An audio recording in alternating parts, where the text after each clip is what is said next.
진리를 사랑하시고 재림을 기다리시는 성도 여러분 안녕하십니까?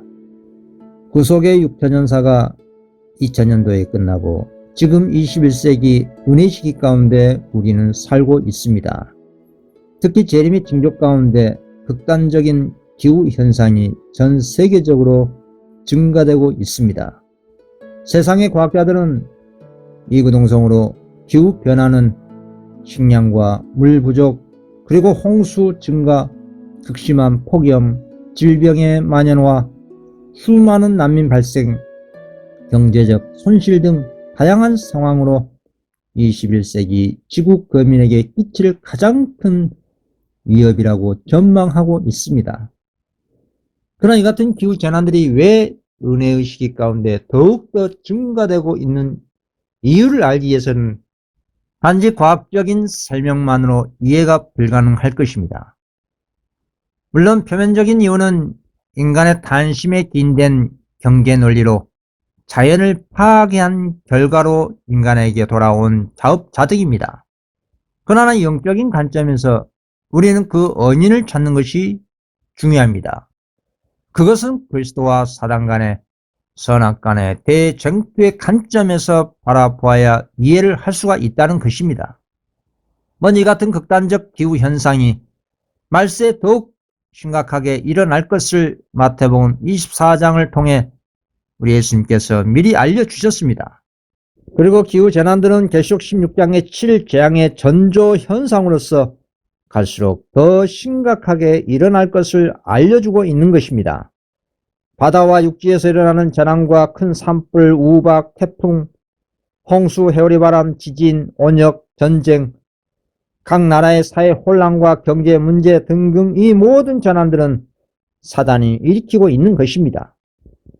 욥기서 1, 2장을 보시면 사단이 하나님의 종 욥을 추측해서 탐수할 때 하나님의 백성을 공격하는 수단으로서 천재지변을 이용하고 있는 것을 알 수가 있습니다.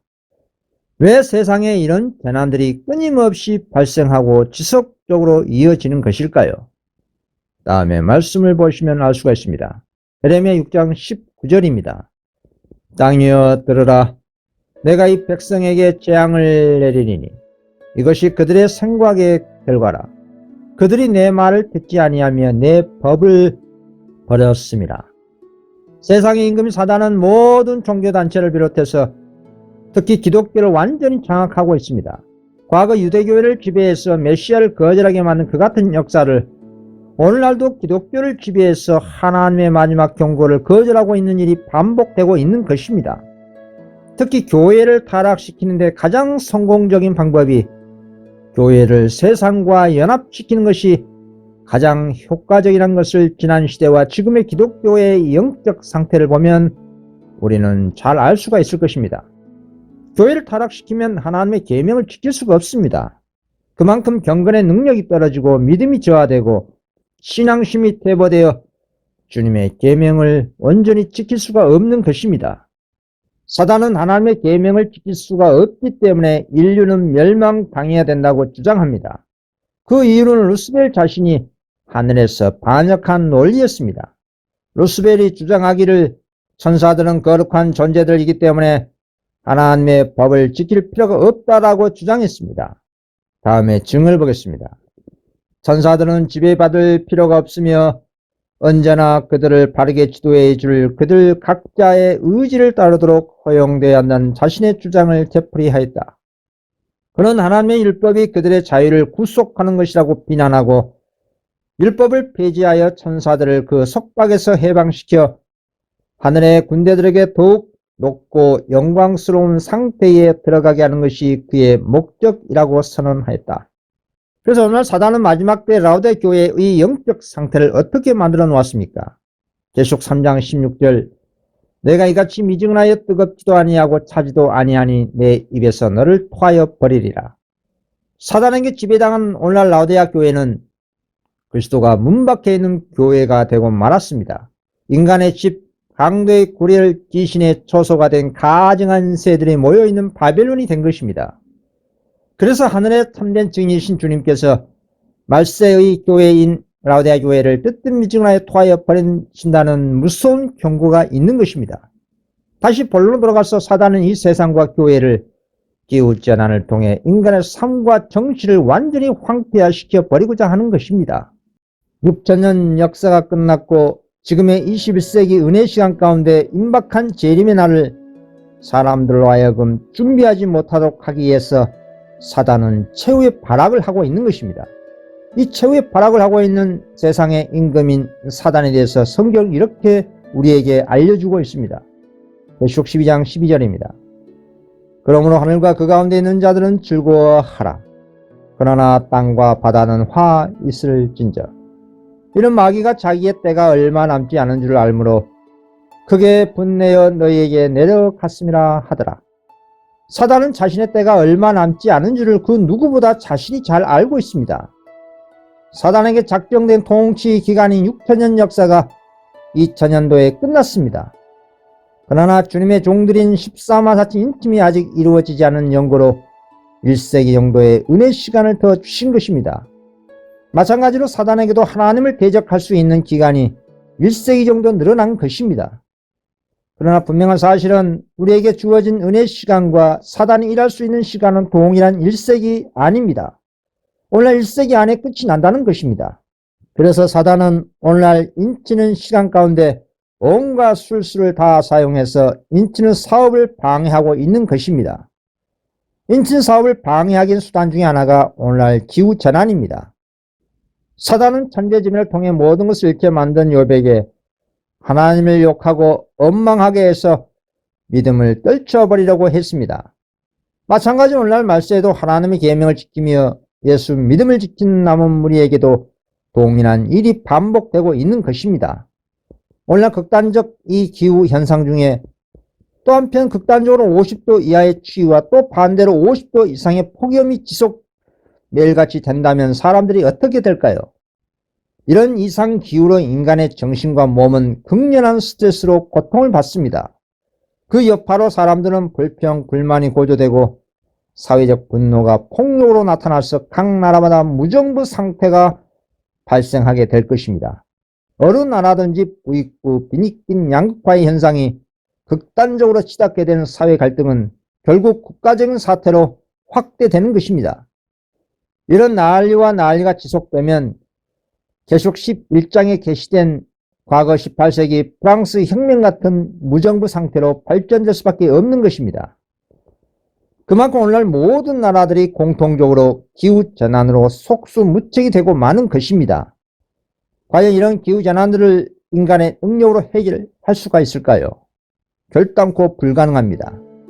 끊임없이 각 나라마다 해결책을 찾기 위해서 분투하겠지만 결국은 문제의 원인을 해결하기 위해서 어떤 방법을 선택할까요? 그 성경 예언이 곧 계시록 13장에 등장한 짐승의 우상입니다.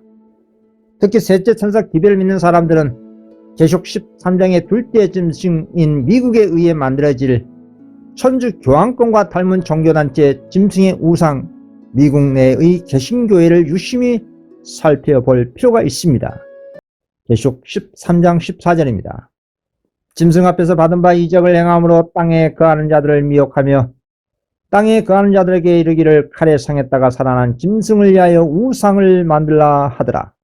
이 예언의 성취는 전 세계를 호령하는 미국일지라도 기후전환을 해결할 수가 없기 때문에 정치가 종교와 연합해서 문제를 해결하고자 하는 모습인 것입니다.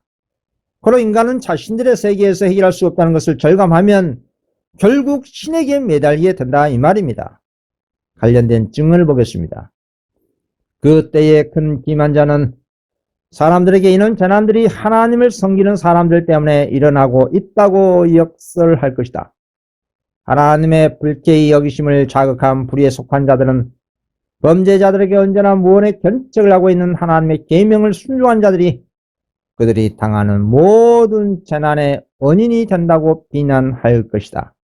이렇게 재난의 원인을 하나님을 섬기는 사람들이 재난의 원인이 된다고 비난한다는 것입니다. 과거 엘리야 시대 때 3년 반 동안 비가 오지 않아 그 원인을 하나님의 종 엘리야를 비난하는 일이 오늘날 말세에도 반복된다는 것입니다. 그리고 엘리야 시대 때 세상이 황폐화될 때 이세벨의 바알 선지자들이 비를 구하는 것처럼 오늘날도 정치와 종교의 연합으로 이적적인 방법으로 기후 사태의 문제를 해결하려고 할 것을 성경은 알려주고 있습니다. 계시록 13장 13절입니다. 큰 이적을 행하되 심지어 사람들 앞에서 불이 하늘로부터 땅에 내려오게 하고, 향후 성취될 예언은 계시록 13장에 게시된 첫째 짐승인 천주교황권을 닮은 짐승의 우상인 미국 내의 개신교 단체가 전면에 나서서 이 기후 재난을 해결하려고 할 것입니다. 오늘날 기후 위기에 대한 미국 내의 개신교 단체를 유심히 보시기 바랍니다. 그곳에서 다음과 같은 뉴스가 향후 나오게 될 것입니다. 증을 보겠습니다. 사람들이 일요일 안식일을 범했으므로 하나님의 진노를 받고 있다는 것과 그 죄가 재난을 일으켰으므로 일요일 준수를 엄격하게 강요하기 전에는 재난이 그치지 않을 것이라고 주장할 것이다. 세상 정치와 연합한 미국 내 개신교 단체에서 일요일 준수를 엄격하게 지키기 전에는 재난이 그치지 않을 것이라고 주장한다는 것입니다.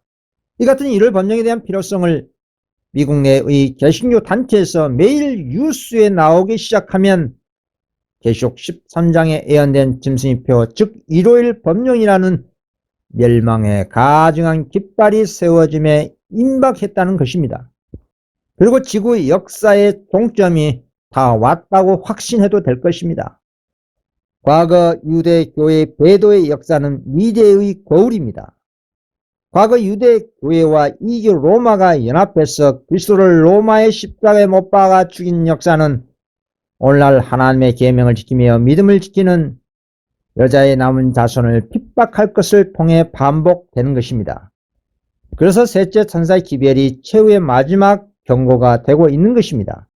또 다른 천사 곧 셋째가 그 뒤를 따라 큰 음성으로 가로되 만일 누구든지 짐승과 그의 우상에게 경배하고 이마에나 손에 표를 받으면 그도 하나님의 진노의 포도주를 마시리니. 그러나 이 셋째 천사를 믿고 회개한 사람은 얼마나 될까요? 성경에는 14만 4천 명만 마지막 셋째 천사 기별을 믿고 바벨론에서 나와 회개하고 임침받는다는 사실입니다. 그래서 셋째 천사 기별을 믿고 주님의 은혜 가운데 죽은 사람들은 복이 있다고 한 것입니다. 다음에 말씀을 보겠습니다. 계시록 14장 13절입니다.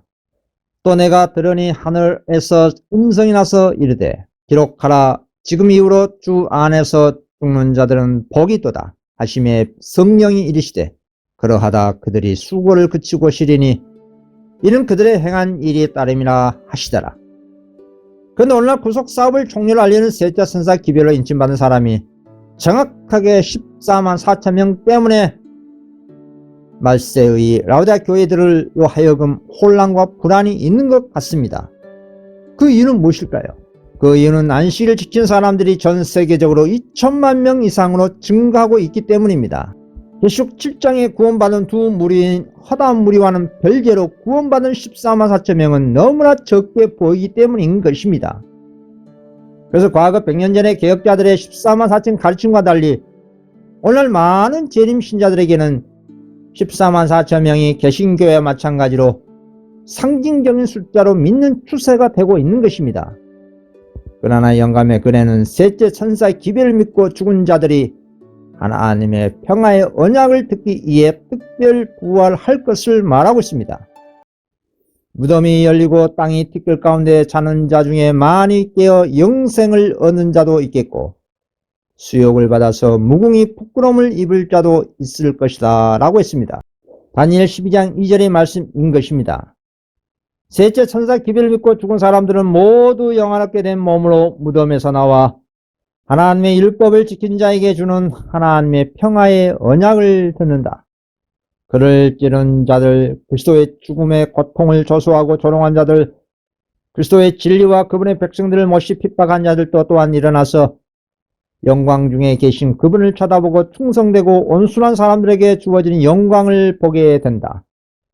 하나님의 인침받은 14만 4천 명은 1844년 하늘 지성소에서 그리스도께서 셋째 천사를 이 지구 행성에 보내신 시작때로부터 맨 마지막까지 조성되란 것을 가르치고 있는 것입니다. 셋째 천사 기별로 구원받은 하나님의 백성들은 처음부터 마지막까지 성령으로 인침을 받는 자들입니다. 그리고 계시록 7장에 언급된 14만 4천 인침 사업은 짐승의 표 환란과 마지막 7장이 있기 전에 선행되는 것입니다. 노아의 때에 8명만이 홍수 심판의 경고를 끝까지 믿고 살아 구원받는 것처럼 말세의 여자의 남은 자손인 14만 4천 명의 수요가 차면 구속의 역사가 완전히 끝이 난다는 것입니다. 로마서 9장 27절입니다. 이스라엘 및 자손의 수가 비록 바다의 모래 같을지라도 남은 자만 구원을 얻으리니. 그리고 사단이 안식일 계명을 미화하는 가장 큰 이유 중에 하나가 또 있습니다. 다니엘 7장 10절입니다.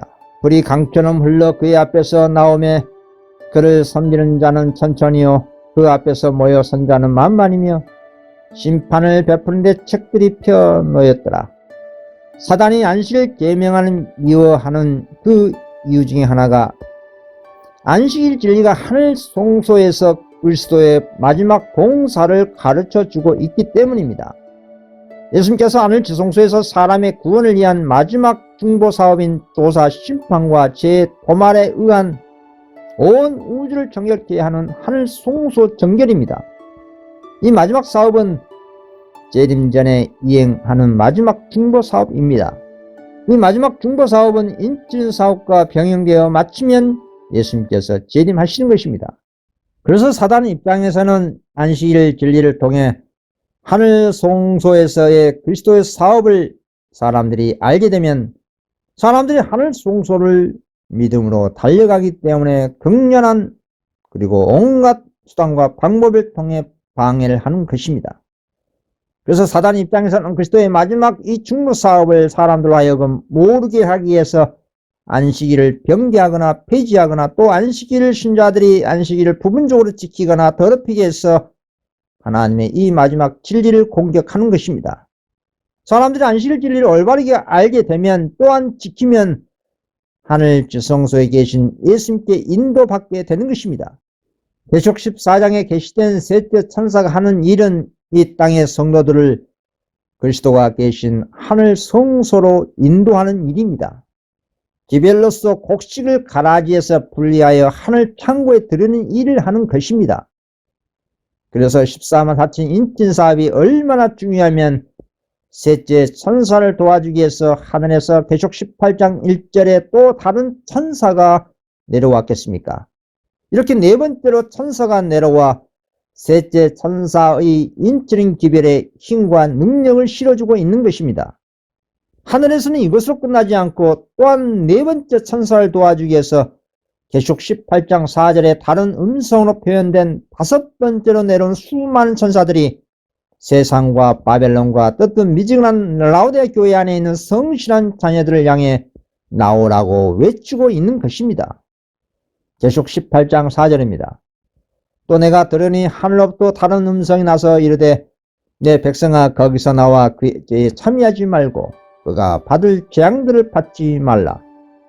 우리는 어떤 단체든지 죄가 있고 오류가 있고 하늘의 기별을 거절한 타락한 모든 단체에서 나와서 믿음으로 하늘새 예루살렘 교회로 들어가야 하는 것입니다. 그곳에 예수님께서 계신 곳이기 때문입니다. 이 셋째 천사 기별에 추가된 최후의 밤중 소리 사업이 오늘날 마지막 때 일어날 재림 운동인 것입니다. 이 같은 재림 운동의 셋째 천사 기별과 함께 성령의 능력으로 외쳐지면 구속 사업은 2년 안에 속히 끝나고 예수님의 재림과 함께 성도들은 하늘에 들어가 있게 되는 것입니다. 그래서 사단은 이 같은 구속 사업을 방해하기 위해서 오늘날 안식일 진리를 애곡합니다. 그리고 수많은 오류를 만들어 유포시키고 있는 것입니다. 특히 가장 대표적인 사단의 큰 두 오류는 영혼 불멸설과 일요일 신성설입니다. 그리고 사람들이 가장 좋아하는 기만적인 오류가 예수 믿기만 하면 하나님의 은혜로 구원받는다는 맹목적이고 보편적인 구원관입니다. 하나님의 계명 순종과 상관없이 믿기만 하면 구원받는다는 이 논리가 인간에게 가장 듣기 좋은 사단의 강신술입니다. 그러나 예수님께서는 당신의 율법에 대해서 우리에게 어떻게 가르쳐 주셨습니까? 마태복음 5장 10절에서 19절입니다. 내가 율법이나 선지자를 폐하러 온 줄로 생각하지 말라. 폐하러 온 것이 아니요 완전하게 하려 함이라. 진실로 내게 이르노니 천지가 없어지기 전에는 율법의 1.1획도 결코 없어지지 아니하고 다 이루리라. 그러므로 누구든지 계명 중에 지극히 작은 것 하나라도 버리고 또 그같이 사람을 가르친 자는 천국에서 지극히 작다 일컬음을 받을 것이요 누구든지 이를 행하여 가르친 자는 천국에서 크다 일컬음을 받으리라. 당신의 계명 중에서 그 어느 것 하나도 십자가로 변개하거나 폐지한 것이 없으니 폐지한 것으로 생각 자체를 하지 말라고 하셨습니다. 도리어 당신의 계명을 버리거나 그릇되게 가르친 자는 구원이 없다라고 강력하게 경고하신 것입니다. 우리가 참으로 하나님을 사랑하면 창조주의 계명을 자원해서 즐겨 순종할 것입니다. 이것은 믿음으로 구원받은 자의 믿음의 열매입니다. 육신의 자녀가 육신의 부모를 공경하고 섬기는 것은 너무나 당연한 섭리인 것입니다. 그와 마찬가지로 피조물이 창조주의 법과 계명에 순종하는 것은 그 법을 만드신 하나님을 공경한다는 가장 확실한 증거입니다. 이처럼 계명을 지킨 여자의 남은 자손에게 나타난 하나님의 품성의 형상은 온 우주 세계에 하나님의 복음의 증거물이 되는 것입니다. 그러나 반대로 계명을 지키지 않는 불순종한 사람은 어떤 사람이라고 성경은 정죄합니까? 요한일서 2장 4절 그를 아노라 하고 그의 계명을 지키지 아니한 자는 거짓말하는 자요 진리가 그 속에 있지 아니하되 계명을 지키지 아니한 자는 거짓말하는 자고 진리가 그 속에 있지 않다고 선언하신 것입니다. 이렇게 끝까지 계명을 고의적으로 지키지 않고 회개하지 않고 거짓말하는 사람의 운명에 대해서 이렇게 성경은 선고합니다. 계시록 22장 15절입니다. 개들과 점순가들과 음행하는 자들과 살인자들과 우상 숭배자들과 및 거짓말을 좋아하며 지어내는 자는 다 성 밖에 있으리라. 그렇습니다. 이렇게 계명을 불순종한 사람들은 하늘새 예루살렘 성 밖에 있게 되는데 그 성 밖은 바로 불바다입니다. 한마디로 둘째 사망이라는 것입니다. 그래서 사단은 하나님의 인이 담겨있는 그리스도의 창조의 능력의 표징과 구속과 성화의 표징인 제7일을 증오하는 것입니다. 오늘날도 사람들이 바벨론에서 나오라 짐승의 표가 이를 번명이라는 것과 심판과 안식일이라는 말만 나오면 격렬하게 분노한 그 이유를 스스로 생각해 보셔야 합니다. 자신이 사단의 영에 지배를 받고 있는지 아니면 그리스도의 영에 지배를 받고 있는지 냉정하게 이성적으로 스스로 판단할 수가 있어야 합니다. 진리를 사랑하는 성도는 우리의 의의 교사이신 성령님으로부터 가르침을 지속적으로 받기를 원할 것입니다.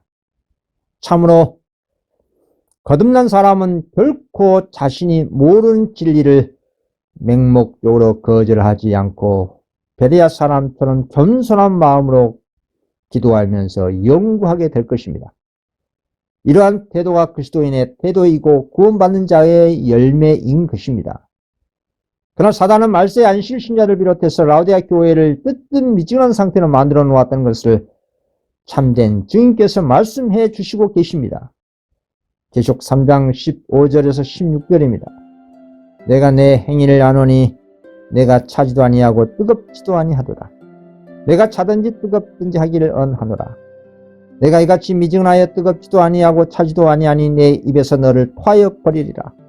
참으로 무서운 사단의 기만입니다. 사단은 수많은 안식 교인들을 뜨뜻미지근한 교회 상태에 머물러 있게 한 것입니다. 그와 관련된 증언을 보겠습니다. 제7일 안식일 예수 재림교회는 성소의 저울로 달려질 것이다. 그 교회는 받은 바 특권과 이점에 의하여 판정을 받을 것이다. 만일 그 교회의 영적 경험이 그리스도께서 무한한 대가로 그에게 준 특권에 일치하지 못한다면 받은 바 축복이 그에게 위탁된 사업을 수행할 자격을 그에게 갖추어 주지 못했다면 부족함이 되었다는 선고가 그에게 내릴 것이다. 주어진 빚과 받은 바 기회에 의하여 그는 판정을 받게 될 것이다. 그렇습니다. 오늘날 재림교회들은 즉 SDA나 IMS, RM 개혁교회들은 스스로 생각해 보아야 합니다. 세상과 천주교, 개신교는 셋째 천사의 기별의 빛을 온전히 이해를 못하고 있습니다. 그러한 이유가 어디 있을까요? 그것은 셋째 천사의 기별을 믿고 있다는 재림교회들이 단도직입적으로 그 단체의 기별을 전하지 않고 있기 때문입니다. 개신교보다 더 많은 빛을 받은 재림교회들이 이렇게 뜨뜻미진한 라우디게아 교회가 된 이유는 받은 빛대로 활동하지 않기 때문입니다. 그래서 주님께서는 큰 빛을 받은 SDA, IMS, RM, 재림교, 개혁교회들에게 이렇게 경고를 하십니다. 그들이 받은 빛을 자랑하면서 그 빛 가운데 행하지 않는 자들에게 그리스도께서는 이렇게 말씀하신다.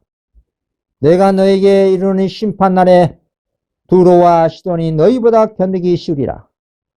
가버나움은 큰 빛을 받은 제7일 안식일에 수시는 교인들아, 내가 하늘 특권의 지점에까지 높아지겠느냐, 음부에까지 낮아지리라. 내게서 행한 모든 권능을 소돔에서 행했다면 그 성이 오늘날까지 있으리라.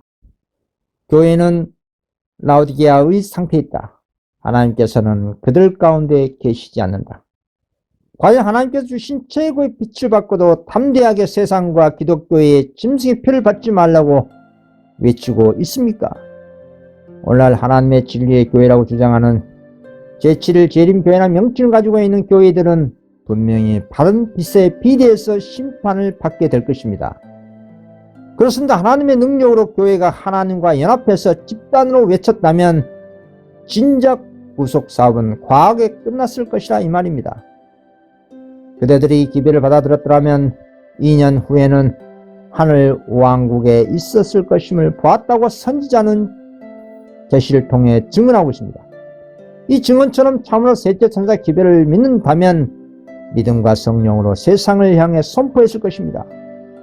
그리고 구속사업은 2년 안에 끝나고 하늘에 가 있게 될 것을 선지자는 계시를 통해 본 것입니다.